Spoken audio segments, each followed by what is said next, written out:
Dear students, आशा है इस corona काल में आप अपने घर पर सपरिवार कुशल मंगल होंगी। आज का हमारा वीडियो है भारतीय संविधान के बहिरंग या बाहरी भाग में उपस्थित एकात्मक तत्व, unitary features outside the constitution. पिछले वीडियो में मैंने आपको भारतीय संविधान के आंतरिक भाग में या इंटरनल भाग में उपस्थित एकात्मक तत्व बताए थे, जिनमें मुख्य थे जिसमें मुख्य थे सशक्त केंद्र या शक्तियों का बंटवारा केंद्र के पक्ष में, इकहरी नागरिकता, एकल संविधान, केंद्रीय सरकार राज्यों की सीमाओं में परिवर्तन में समर्थ, एकीकृत न्याय व्यवस्था या एकीकृत न्यायपालिका। छठा था अखिल भारतीय सेवाएं, ऑल इंडिया सर्विसेज। सातवां था आपातकाल में एकात्मक शासन। आठवां था संविधान का लचीलापन। नवा था महत्वपूर्ण विषयों में एकीकृत व्यवस्था। और 10वां था राज्यों में राज्यपालों की नियुक्ति राष्ट्रपति द्वारा। 11वां था राज्यों को राज्यसभा में समान प्रतिनिधित्व नहीं। 12वीं विशेषता थी राज्य विधानमंडलों द्वारा पारित विधेयक राष्ट्रपति की स्वीकृति के लिए जाता है। 13वीं विशेषता थी आर्थिक दृष्टि से राज्यों की दुर्बल स्थिति। और 14वीं विशेषता थी केंद्र द्वारा राज्यों के मतभेदों का निवारण। तो ये जो विशेषताएं थी, ये भारतीय संविधान के आंतरिक भाग में उपस्थित एकात्मक तत्वों की विशेषताएं थी। और आज का हमारा वीडियो है भारतीय संविधान के बहिरंग में या बाहरी दृष्टि से उपस्थित एकात्मक तत्व। चूँकि जैसा कि मैंने आपको संघीय व्यवस्था के प्रारंभ वाले वीडियो में बताया था कि भारत में संघात्मक शासन व्यवस्था है, फेडरल सिस्टम है, जिसका तात्पर्य होता है केंद्र और राज्यों के बीच शक्तियों का विभाजन। जैसा कि मैंने आपको शुरुआत में बताया था कि भारत के संविधान के प्रथम अनुच्छेद में भारत को राज्यों का संघ कहा गया है। इसका मूल उद्देश्य ये था कि चूँकि भारत एक बहुत विशाल राष्ट्र है, भारत की सामाजिक और सांस्कृतिक विविधताएं विद्यमान हैं, इसलिए केंद्र सरकार द्वारा संपूर्ण भारत देश में शासन व्यवस्था का संचालन करना कठिन कार्य था। इस दृष्टि से हमारे संविधान निर्माताओं ने केंद्र और राज्यों के बीच शक्तियों का विभाजन कर दिया, ताकि केंद्र के साथ साथ राज्यों की शासन व्यवस्था का भी अच्छे से संचालन हो सके। इसलिए हमारे संविधान निर्माताओं का ये उद्देश्य था कि शासन व्यवस्था ठीक से कार्य कर सके। इसलिए संघीय शासन व्यवस्था को संविधान में स्थान दिया गया या भारतीय संविधान का स्वरूप संघात्मक किया गया। लेकिन भारत के संविधान की जब हम अधिकांश विशेषताओं का अध्ययन करते हैं या भारत की शासन व्यवस्था का जब हम अध्ययन करते हैं या भारत के संविधान का जब हम अध्ययन करते हैं, तो ऐसा प्रतीत होता है कि भारत का संविधान संघात्मक की बजाय एकात्मक सा प्रतीत होता है, क्योंकि भारत के संविधान में बहुत सारी ऐसी विशेषताएं हैं जिनसे ये प्रतीत होता है कि भारत का संविधान संघात्मक की बजाय एकात्मक अधिक है। इसी संदर्भ में पीटी चाको और पीएस देशमुख ने अपने वक्तव्य में कहा है कि हमारे प्रारूप समिति ने जो संविधान बनाया है वो शरीर से संघात्मक है परंतु आत्मा से एकात्मक है। इससे ये प्रतीत होता है कि भारत का संविधान संघात्मक होने की बजाय एकात्मक अधिक है, जो आंतरिक विशेषताओं से भी परिलक्षित होता है। और आज के वीडियो में जो मैं आपको बताऊंगा भारतीय संविधान की बाहरी विशेषताएं, उनसे भी ये परिलक्षित होता है कि भारत का संविधान संघात्मक की बजाय एकात्मक अधिक है। तो आज का वीडियो हमारा है भारतीय संविधान के बहिरंग का मतलब होता है बाहरी रूप से, और व्यवहारिक स्वरूप में उपस्थित एकात्मक तत्व। संवैधानिक प्रावधानों के अलावा भी कुछ ऐसी राजनीतिक तत्वों का उदय और विकास भारत की राजनीतिक व्यवस्था में दिखाई देता है, जिनसे एकात्मकता में वृद्धि हुई और केंद्रीय संघवाद का उदय हुआ। ऐसे कुछ तत्व इस प्रकार हैं। तो इसमें ऐसी क्या विशेषताएं हैं भारत के संविधान में, जिससे भारत का संविधान बाहरी दृष्टि से भी, आंतरिक दृष्टि से तो एकात्मक सा प्रतीत होता ही है, लेकिन बाहरी दृष्टि से भी भारत का संविधान एकात्मक तत्व से परिलक्षित होता है। जिसमें पहला है प्रधानमंत्री का करिश्माई नेतृत्व एवं व्यक्तित्व। देखिए बच्चों, मैं आपको अवगत कराऊं कि भारत में हालांकि संसदीय शासन व्यवस्था विद्यमान है, और संसदीय शासन व्यवस्था में राष्ट्रपति नाम मात्र का शासक होता है और उसकी वास्तविक शक्तियों का प्रयोग मंत्रिमंडल करता है, जिसका मुखिया प्रधानमंत्री होता है। तो संसदात्मक शासन व्यवस्था में स्वाभाविक रूप से प्रधानमंत्री महोदय का करिश्माई नेतृत्व होना, करिश्माई व्यक्तित्व होना, करिश्मेटिक पर्सनैलिटी होना अति आवश्यक होता है। और ऐसा प्रारंभ से ही देखने को मिलता है, जब से भारत का संविधान बना है या जब से निर्वाचन प्रक्रिया प्रारंभ हुई है, कि भारत में प्रधानमंत्री का करिश्माई नेतृत्व एवं करिश्माई व्यक्तित्व विद्यमान रहा है। चाहे भारत के प्रधानमंत्री पद पर आसीन व्यक्तियों का व्यक्तित्व सामान्यतया करिश्माती और प्रभावशाली रहा है। पंडित जवाहरलाल नेहरू और उनके बाद श्रीमती इंदिरा गांधी ने भारत को राजनीतिक स्थिरता और राष्ट्रीय दृष्टिकोण प्रदान किया। उनके प्रभाव के आगे राज्यों के नेताओं का व्यक्तित्व फीका सा लगता था और कोई मुख्यमंत्री उनका विरोध करने की सोच भी नहीं सकता था। कई बार अनेक राज्यों के मुख्यमंत्रियों की नियुक्ति भी प्रधानमंत्री की इच्छा से हुई है, और इन नेताओं को राज्यों की राजनीति से अलग होना भी पड़ा है, जिन्हें प्रधानमंत्री का विश्वास प्राप्त नहीं था। वर्तमान संदर्भ में भी 16वीं और 17वीं लोकसभा के परिणाम स्वरूप पहली बार 30-35 वर्षों के बाद एक राजनीतिक दल को स्पष्ट व गठबंधन सरकार को 2/3 बहुमत प्राप्त हुआ है। श्री नरेंद्र मोदी निश्चित रूप से एक प्रभावशाली व्यक्तित्व के धनी हैं। उक्त प्रभावशाली नेतृत्व एवं व्यक्तित्व के कारण भी भारत की शासन व्यवस्था बाहरी दृष्टि से संघात्मक की बजाय एकात्मक से प्रतीत होती है। तो इसका तात्पर्य होता है कि हमारे देश का जो प्रधानमंत्री होता है सबसे महत्वपूर्ण पद होता है, और उस पद पर कोई साधारण व्यक्ति का निर्वाचन होना संभव नहीं है। इसलिए इस पद पर अब तक जितने भी प्रधानमंत्री रहे हैं वो करिश्माई नेतृत्व के धनी और करिश्मेटिक पर्सनैलिटी के धनी रहे हैं।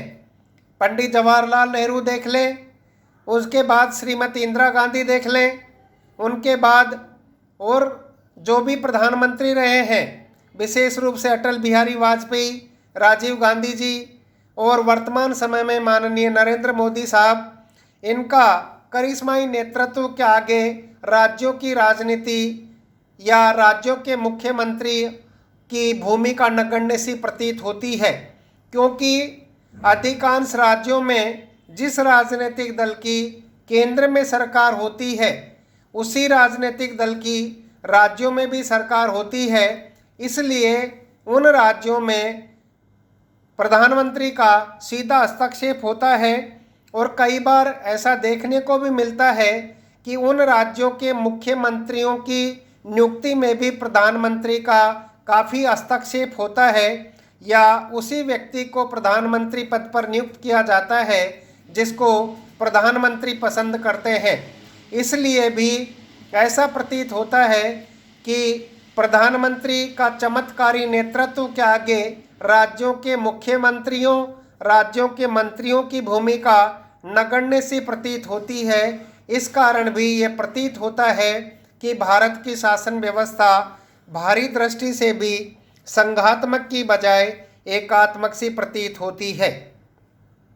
वर्तमान समय को देख लें तो नरेंद्र मोदी चूँकि 2014 से पहले विभिन्न राजनीतिक दलों की सरकार हुआ करती थी, किसी एक राजनीतिक दल को स्पष्ट बहुमत नहीं था, तब तो प्रधानमंत्री का नेतृत्व इतना चमत्कारी प्रतीत तो नहीं होता था। लेकिन 16वीं और 17वीं लोकसभा में नरेंद्र मोदी सरकार को 2/3 बहुमत प्राप्त होने के कारण भी निश्चित रूप से इनका व्यक्तित्व प्रभावशाली है या ये प्रभावशाली व्यक्तित्व के धनी है और इनके सामने किसी भी राज्य के मुख्यमंत्री की ये हिमाकत नहीं कर सकता कि वो उनका किसी बात को लेकर विरोध कर सके। तो बाहरी दृष्टि से भी ये प्रतीत होता है कि भारत की शासन व्यवस्था संघात्मक होने की बजाय एकात्मक सी प्रतीत होती है। तो भारत की राजनीति में चूँकि प्रधानमंत्री का करिश्माई नेतृत्व होता है, चमत्कारी नेतृत्व होता है, प्रभावशाली व्यक्तित्व के धनी होते हैं, इसलिए भी उनका राज्यों की राजनीति में प्रत्यक्ष रूप से या अप्रत्यक्ष रूप से हस्तक्षेप रहता है। इस कारण भी भारत की शासन व्यवस्था बाहरी दृष्टि से एकात्मक सी प्रतीत होती है। दूसरी विशेषता है योजना आयोग, जिसका वर्तमान नाम नीति आयोग कर दिया गया है। जैसा कि आपको विदित होगा 2015 के बाद योजना आयोग के स्थान पर नीति आयोग का गठन किया गया है। नीति आयोग का गठन 1950 योजना आयोग का गठन 1950 में किया गया था और यह एक परामर्शदात्री संस्था है, संवैधानिक संस्था नहीं है। 15 मार्च 1950 के प्रस्ताव में यह पूर्णतः स्पष्ट कर दिया गया कि आयोग मूलतः एक परामर्शदात्री संस्था है। चूँकि प्रधानमंत्री योजना आयोग का अध्यक्ष होता है तथा केंद्रीय मंत्रिमंडल के कुछ मंत्री भी आयोग से संबद्ध होते हैं। योजना आयोग का मुख्य कार्य आर्थिक नियोजन के मामलों पर शासन को अपनी सिफारिशें प्रस्तुत करना है, किंतु व्यवहार में आयोग ने संविधान और शासन दोनों को ही विशेष रूप से प्रभावित किया है। इसी कारण अशोक चंदा ने इसे देश का आर्थिक मंत्रिमंडल कहा है। राज्य सरकारें तो वित्तीय सहायता और आर्थिक परामर्श के लिए आयोग पर निर्भर रहती हैं और जैसा कि आपको विदित है 1 जनवरी 2015 से योजना आयोग समाप्त कर दिया गया है। तो इसका सार यह है कि योजना आयोग से भारत की शासन व्यवस्था बाहरी दृष्टि से एकात्मक सी क्यों लगती है। इसका कारण यह है कि प्रथमतया योजना आयोग का अध्यक्ष देश का प्रधानमंत्री होता है और योजना आयोग में प्रधानमंत्री महोदय की सहायता के लिए केंद्रीय मंत्रिमंडल के कुछ मंत्रियों को शामिल किया जाता है, जिसमें राज्यों की भूमिका नगण्य सी होती है। और चूँकि योजना आयोग का मुख्य कार्य आर्थिक नियोजन के मामलों पर शासन को अपनी सिफारिशें प्रस्तुत करना है और विभिन्न राज्यों की आर्थिक या वित्तीय सहायता या आर्थिक परामर्श के लिए राज्य सरकारें इस आयोग पर निर्भर करती हैं। तो जहां या जिन राज्यों में केंद्र में जिस राजनीतिक दल की सरकार है उसी राजनीतिक दल की सरकार अगर राज्यों में है तो यह योजना आयोग उस राज्यों को अधिक वित्तीय सहायता प्रदान करता है और गैर या असमान राजनीतिक दल की राज्य सरकारों को उतनी वित्तीय सहायता नहीं दी जाती जितनी की दी जानी चाहिए। इसलिए योजना आयोग के अध्ययन से भी ये प्रतीत होता है कि भारत की शासन व्यवस्था बाहरी दृष्टि से संघात्मक की बजाय एकात्मक सी प्रतीत होती है, क्योंकि योजना आयोग में चूँकि ये परामर्शदात्री संस्था है और इसका मुख्य काम विभिन्न सिफारिशों को करना है या इसका मुख्य काम आर्थिक नियोजन के मामलों पर शासन को अपनी सिफारिशें प्रस्तुत करना होता है। तो चूँकि इस परामर्शदात्री संस्था में राज्यों की भूमिका नगण्य होती है, इसलिए भी भारत की शासन व्यवस्था संघात्मक की बजाय एकात्मक सी प्रतीत होती है। तीसरी विशेषता है राष्ट्रीय विकास परिषद। यह भी योजना आयोग की तरह ही होता है और इसमें आर्थिक नीतियों के निर्धारण में राष्ट्रीय विकास परिषद योजना आयोग की तरह ही अत्यंत प्रभावशाली निकाय रही है। यह परिषद भी योजना आयोग की तरह संविधान की उपज नहीं थी। इसका लक्ष्य योजना आयोग केंद्र सरकार तथा राज्य सरकारों के मध्य सामंजस्य बनाए रखना है।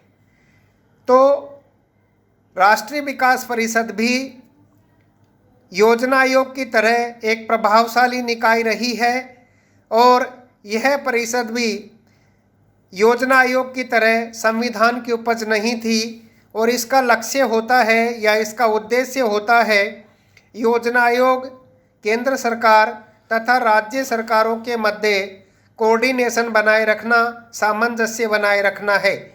इस प्रकार राष्ट्रीय विकास परिषद योजना व्यवस्था की शीर्षस्थ संस्था थी। योजना आयोग द्वारा निर्मित एवं राष्ट्रीय विकास परिषद द्वारा स्वीकृत योजना विकास का एक शासकीय कार्यक्रम बन जाती थी। इस कारण के संथानम ने इसे भारतीय संघ की सर्वोच्च मंत्री परिषद बताया है। व्यवहार में राज्यों के योजनाओं संबंधी निर्णय राष्ट्रीय विकास परिषद में लिए जाते थे, जिससे राज्यों की स्थिति केंद्रीय सरकार के एजेंट के बराबर हो गई। तो इसका जो राष्ट्रीय विकास परिषद है, इसका मुख्य उद्देश्य होता है योजना आयोग केंद्र सरकार और राज्य सरकारों के मध्य सामंजस्य बनाए रखना और इस विकास परिषद के माध्यम से राज्यों को विशेष सहायता प्रदान की जाती है। केंद्र सरकार और राज्य सरकारों के मध्य सामंजस्य बनाए रखना राष्ट्रीय विकास परिषद का मुख्य लक्ष्य होता है। तो राष्ट्रीय विकास परिषद के इस लक्ष्य की वजह से ही के संथानम ने इसे भारतीय संघ की सर्वोच्च मंत्री परिषद बताया है और व्यवहार में राज्यों की योजना राज्यों के योजनाओं संबंधी निर्णय राष्ट्रीय विकास परिषद में लिए जाते हैं, जिससे राज्यों की स्थिति केंद्र सरकार के एजेंट के बराबर हो गई है। इससे भी भारत की शासन व्यवस्था संघात्मक की बजाय एकात्मक सी प्रतीत होती है। चौथी विशेषता है मुख्यमंत्रियों पर भ्रष्ट आचरण के आरोप और जांच में केंद्रीय एजेंसियों की भूमिका। इससे भी भारत की शासन व्यवस्था संघात्मक की बजाय एकात्मक सी प्रतीत होती है। आजकल या वर्तमान समय में अधिकांश राज्यों के मुख्यमंत्रियों और मंत्रियों पर भ्रष्टाचार के आरोप हैं, जिनकी जांच सीबीआई, सेंट्रल इन्वेस्टिगेशन ब्यूरो जैसे केंद्रीय जांच ब्यूरो एजेंसियों के द्वारा की जाती है। इन जांच एजेंसियों पर केंद्र सरकार का प्रत्यक्ष या परोक्ष नियंत्रण तो रहता ही है, इनसे भी ये प्रतीत होता है या इन विशेषताओं से ये स्पष्ट होता है कि भारत का संविधान बाहरी दृष्टि से भी संघात्मक की बजाय एकात्मक सा प्रतीत होता है। इसका तात्पर्य यह था कि चूंकि मुख्यमंत्रियों पर जो भ्रष्टाचार के आरोप लगते हैं तो उनकी जांच के लिए कोई राज्य एजेंसियां भारत के संविधान में नहीं है, बल्कि उनकी जांच सीबीआई द्वारा या केंद्रीय जांच ब्यूरो द्वारा, सेंट्रल ब्यूरो ऑफ इन्वेस्टिगेशन द्वारा की जाती है। और ये इन जांच समितियों पर केंद्र सरकार का प्रत्यक्ष और परोक्ष नियंत्रण रहता है। इससे भी ये प्रतीत होता है, ये साबित होता है कि भारत की शासन व्यवस्था बाहरी दृष्टि से भी संघात्मक की बजाय एकात्मक सी प्रतीत होती है। तो बच्चों, इस वीडियो से संघीय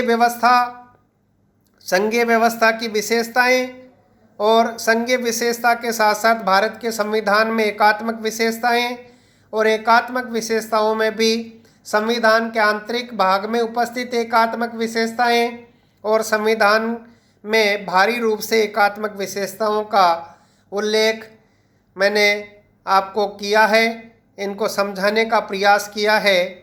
पुनरपि आपकी कोई क्वेरी है तो आप कमेंट्स कर सकती हैं या मुझसे व्यक्तिगत बात कर सकती हैं। धन्यवाद। अगला टॉपिक कल।